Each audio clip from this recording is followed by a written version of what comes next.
Welcome to my Top Performance blog. I'm here with Bill Andrews from the UK, head of the Practice Research Network. Been tracking outcomes of therapists for 3.5 years now. And talk to me about where you're at, where things are going. Okay, well, what's really interesting, Scott, is that what we've noticed that right from the very beginning, after maybe 6 months of data collection, the sort of proportions in the data hasn't changed. Okay. So in other words, the numbers of people who seem to be making reliable change across the therapists is about the same. Okay. The therapists who appear to be doing really well at the beginning are continuing to do really well. Okay. And the ones who are sort of, average are about the same as well. So they stay they average. sort of stay average. Okay. Yeah, exactly. So in a way, we can continue gathering data in this manner, but actually the questions we now need to be asking ourselves is what's the next level of investigation, if you like? Yes. Where do we need to go from here? So, yes. And I think that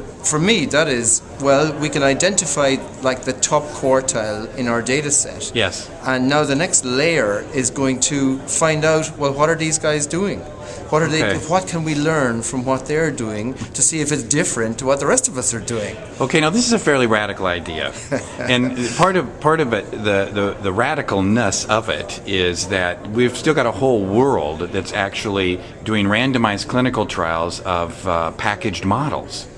Yeah, I heard an expression recently about randomized clinical trials that is actually belonged to a chap called Robert Elliott, and he talks about how the RCT is causally empty, that one establishes that there's a cause, but nobody knows what is actually causing the cause, if you like. All right. And so really, it's sort of time to go beyond that. I think we don't need any more RCTs.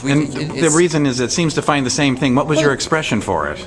Well, it's just the signal is the same. We're getting the same signal over and over again. If you look at any RCT study, yes, the proportions may be bigger than if you look at waitlist control. By the way, what's really interesting is all of these guidelines, like we have the NICE guidelines in the UK, the vast majority of the treatments that end up in NICE guidelines are comparing with nothing. Yeah. So if you compare a treatment with a waitlist control, in other words, nothing, guess what? Surprisingly enough, it's better. So the treatment is better than nothing. The treatment is better than nothing. Fantastic. And to use your expression, this is a signal that's been being sent now for decades. For decades, exactly. And so let's forget about that. Let's forget about it. And then measurement, you're saying in some ways, just measuring outcomes.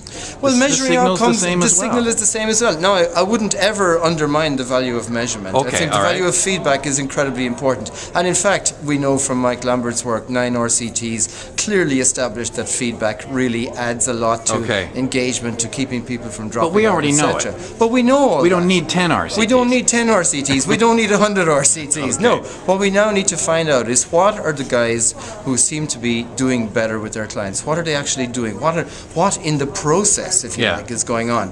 And I suppose that's where my mind is going now, about how do we investigate that in a robust manner. Right. And for you, what's the wet edge of the paint right now with regard to that? What are you finding out? Any hints you can give us about that? Yeah. I know from my sort of intuitive sense, anecdotal, this is completely anecdotal, but I speak to these people who I can see are clearly and consistently doing better with their clients. If there's one thing I could identify about every single one of them, it's they're hungry about their clients getting better.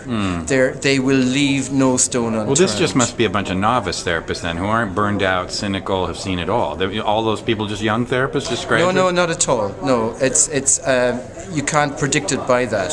No. Some people may have been therapists for very many years. Some people are new. Some people have come from different backgrounds that had nothing to do with therapy whatsoever. That's not it. That's not it. It's not it. It's not. It's something more. I would think it's something more about the character of who the person is as a person, and their incredible desire to help other people. Okay. The other thing is, I think perhaps the second characteristic is, if you like, a lack of ego. They're not defensive about themselves. They're very, very open, almost self-effacing in some ways. Now, I mean, this is very early days, but these are the sort of things I'm beginning to notice and that I'm really keen to investigate more about. And what really, I suppose, if one could, in an ideal world, go into those guys' offices and Yeah. sit with them and video them working Yeah. with their clients Yeah. and see how they respond Yeah. to different situations with the clients, we could begin to build up a picture about what's actually going on session by session with the clients and learn a lot more from that. And that's where you're going. That's where I'm going. And people can find you online at the ICCE. Absolutely. And they can contact you via email at. WAndrews22@mac.com. Thanks, Bill. Okay.